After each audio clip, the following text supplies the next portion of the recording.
Today's report focuses on a new development in the ongoing political tension surrounding the attempted military takeover in the Republic of Benin. A statement released by a group identifying itself as the CMR, Conseil Militaire pour la Refondation, has generated widespread reaction across West Africa, particularly because of what the group claimed about the outcome of its actions, the reasons behind its retreat, and the uncertain future of the situation.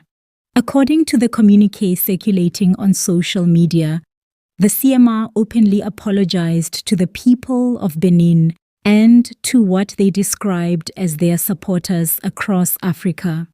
This statement marks a significant shift in tone from previous messages attributed to the group. More importantly, the group admitted that they were forced to retreat, citing overwhelming pressure from regional forces. This forms the core of today's investigative report. The communiqué claimed that the ECOWAS standby force, allegedly supported by elements of the French military, created a level of resistance that the CMR soldiers could not withstand. This assertion has not yet been independently verified, and regional officials have so far not issued any detailed response confirming or denying the involvement of external forces. Regardless, the message marks the first time the group publicly acknowledged losing ground, signaling that the attempted power grab did not unfold in their favor. In their statement, the CMR expressed regret over what they called the false hope they may have given to segments of the population. This apology, whether symbolic or strategic, adds another layer to an already complex political landscape. The group suggested that they saw their actions as the beginning of a longer struggle, even though they admitted being pushed back and unable to continue their initial operation. The message went further by alleging that the Beninese army lacked adequate weaponry, which, according to them, made it easier for regional forces to intervene. They contrasted this with the situation in Niger, where the junta has remained in control partly due to support from neighboring Burkina Faso and Mali. Again, these are claims made by the group, and they form part of the narrative that has been spreading online. As always, journalistic standards require separating claims from verified facts. The communiqué repeated a theme that has appeared in past statements attributed to the CMR, a portrayal of themselves as young soldiers who believed they were acting to reshape the future of Benin. However, despite their earlier rhetoric, their message confirms that their push was halted, leaving behind more questions than answers. What remains clear is that this admission of retreat is a major moment in the unfolding story. One of the most notable parts of the statement referenced Colonel Pascal Tigri, a figure the group described as a revolutionary influence. According to the message, the colonel and soldiers said to be loyal to him have not left Benin. The communiqué suggested that these individuals may still be planning further actions or decisions in the coming days. Once again, these claims remain unproven and the situation remains fluid. The group also mentioned that certain details were being kept confidential, which only adds to the uncertainty and speculation surrounding the entire matter. Regional analysts say this episode highlights the fragility and volatility of the region, where political stability can be shaken by small groups operating outside formal military structures.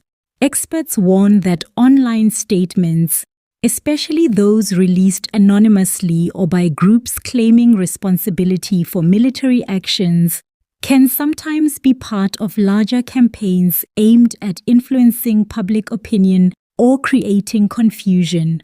What makes this situation particularly sensitive is the involvement of ECOWAS in recent years across several West African nations, especially in debates around constitutional order, coups, attempted coups, and military transitions.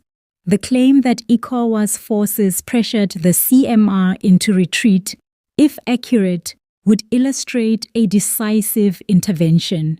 But without official confirmation, much remains based on the group's narrative. The statement concluded with slogans referencing the CMR, the AES alliance, and the idea of an independent Africa. Such slogans are common in political messaging across the region, but again, reflecting slogans does not automatically validate the group's aims or their interpretation of events. Instead, the focus here remains on reporting the facts. The soldiers who announced an attempted uprising have now claimed that they were forced to withdraw.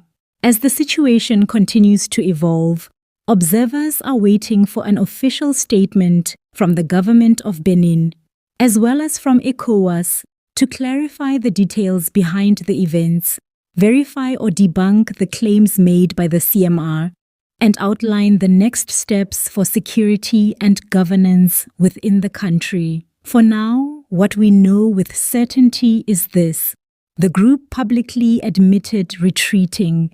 They apologized for raising expectations. They claimed external force pushed them back. They said their immediate plans have been halted. Those 4 points form the core of this developing story. Going forward, this channel will continue to monitor updates from official institutions, independent observers, and credible news sources.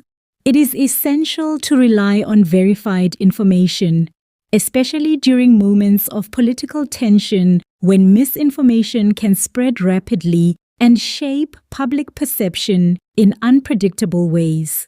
The next few days may bring additional statements, confirmations, or refutations. Whether or not the individuals named in the communiqué take further action remains to be seen.